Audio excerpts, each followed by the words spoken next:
समजले मी.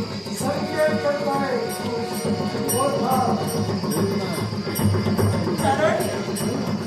डाव्या बाजूच्या नेत्रातून अश्रुधारा एकसारख्या मुठीवर ओघळत आहे. याच्या मागे एकच कारण आहे.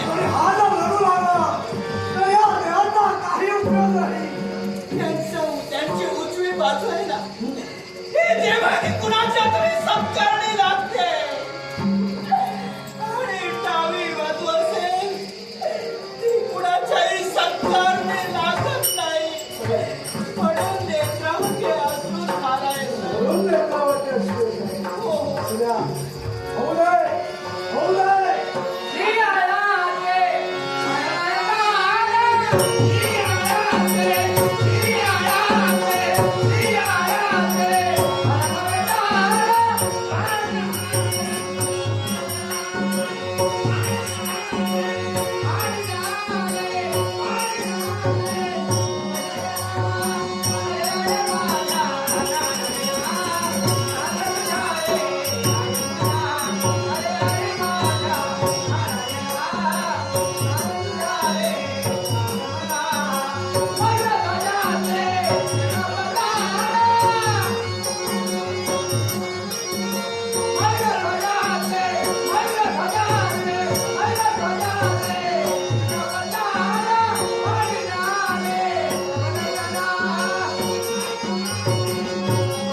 विश्व चराचराच्या ठिकाणी जाण्यासाठी आपण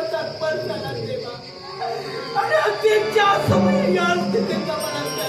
तेव्हा हाच काळी तुझा घरचा न्याय वचन पूर्ततेसाठी आम्ही उभे झाली स्वतःच्या हृदयावर दगड ठेवू माझ्या पीठ निवृत्तीचा देह चिरण्यासाठी तत्पर झालो तो ब्राह्मण सुद्धा अदृश्य झाला तेव्हा तरी सुद्धा आम्ही वचन भ्रष्ट झालो का रे या भक्तीने आतून हैराण जाऊ विष्णुदेवता आणि त्याच भक्तीच्या प्रबंधावर मूर्त मंत्र स्वरूपानं मी ते प्रकट झालो का असे पण त्या पितृदेवतेची तो घात झालाय मग पुनश्च त्यांना विविध करून जे काही घडलेलं आहे हे तुला पूर्ववत सांगणार आहे म्हणून प्रथमतः तुझ्या पितृदेवतेला मूर्त स्वरूप हा श्री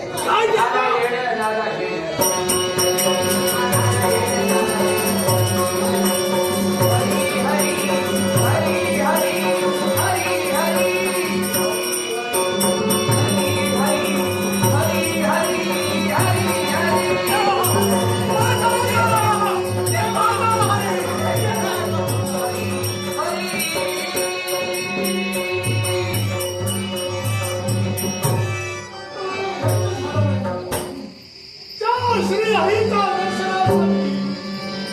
माझी हृदय सावळा शोभेला मी यांच्या प्रयत्न केले तो माझा श्री हरी माझ्या नेत्रास पूर्ण हे वयोवृद्ध ज्या प्रमाणातून 6 आठवडे घटना पूर्ण केले कशासाठी असेल तर देव दर्शनाची आज निवारण केली आणि तीच आज परिपूर्ण करण्यासाठी 7 आठवडे घटना परिपूर्ण केला आणि परिपूर्ण करताच त्या आणि मूर्तवंत स्वरूपानं मी प्रकट झालो पण तुझ्या जीवनात घडलेला तो प्रसंग त्याप्रमाणे एक ब्राह्मण इथपर्यंत आला आणि त्याच ब्राह्मणानं काय मागितलं असेल तर तुझे पंचप्राण आणि ते कशासाठी असेल तर तुझी सत्व परीक्षा पाहण्यासाठी तो ब्राह्मण म्हणजे कोणी दुसरा नसून साक्षात हा गोपाळ